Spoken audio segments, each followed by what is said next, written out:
We have been married for 15 years. We dated for a year and a half before we got engaged. My husband and I met working together at the theater at the Arvada Center. We were both just terribly awkward and nerdy. It was hilarious. we flirted for the entire run of the Christmas show, and we finally kissed for the first time after the next show opened in January, so we took a while to get there. It was obvious that it was never going to be just a friends thing, but he was terribly awkward and shy, and I thought I'd give him a chance before I just, you know, ate him. We went to some rom-com movie, and it's hilarious because neither one of us can remember what movie it was, and we think that's perfect. He decided that morning, when he asked me to marry him, he that morning decided it was time. My best friend worked at the Shane Company at the time, so he walked in, she cocked an eyebrow, and he nodded, and she squealed and handed off her customer and went over. And so he got the ring, and because she worked there, they got the diamond set that day, and his parents picked it up while we were running the show at the theater and put it in his truck, and so he had to keep it under wraps while we were working together that night, and he came out to the truck after work and knelt on the running board and proposed to me. I got suspicious because he just started acting weird while we were walking out to the car. You're being weird. Are you up to something? We had a surprisingly traditional wedding. My mom said that it was far more traditional than she expected me to do. But yeah, we got married in a place called Foothills Chapel that is no longer a venue, sadly, in Golden. It's really pretty, and we had bridesmaids and groomsmen, and I got married in a Maggie Sotero wedding dress, and I talked him into wearing an ascot. I always knew that he was the one.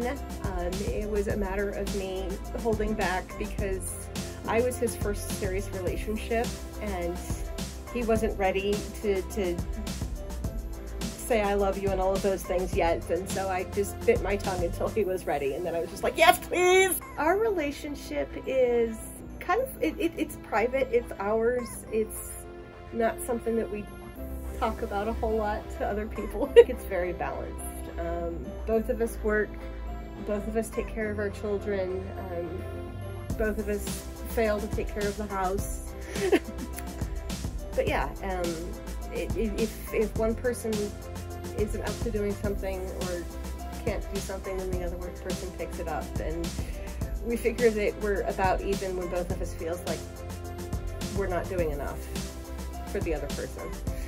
The biggest thing I've learned about marriage is just keep talking. The more you communicate with each other, the better everything is, the more in love you feel, the more fair everything is, and just the better living with them is. The advice I would give to newlyweds or people that are getting married is tell each other everything and spend time together, and the more time you can spend together, just the two of you, the better, because this is your person. To celebrate our anniversary, we usually take a weekend somewhere. We've gone to Dillon or Glenwood Springs or things like that.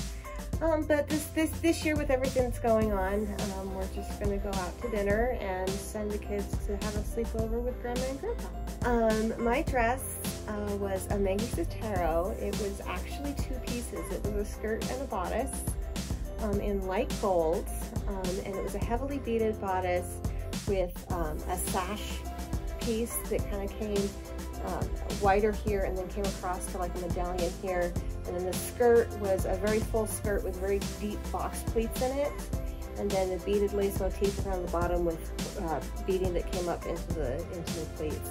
My dress on about a year after I got married, and already I was happy and content enough that it didn't fit as well anymore, and I have only become more happy and content since then. Marry your best friend and marry somebody that you just want to spend all your time with, because that's all you've got is time.